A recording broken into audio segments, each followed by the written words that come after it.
Work on changing and sampling your color. Now let's activate the ribbon layer, and I know that I have it selected. You can see it light gray, and I have the eyeball.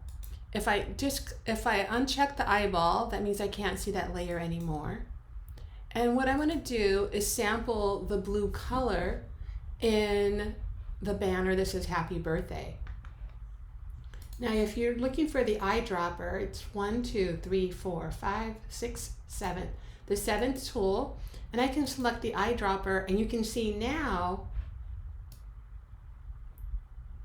that the color has changed to blue.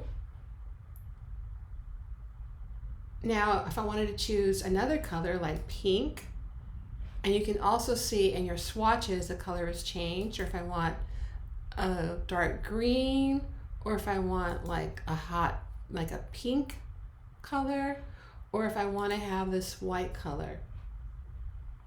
So all we do is just select the eyedropper, and if I was to write a text, this would be the color that I'd be using. Now to get it back, I can press X to go pivot foreground and background color. But also if I click on the toolbar on the left side, you can see now I have it black and white, and the X changes, it shifts the colors from forward to back.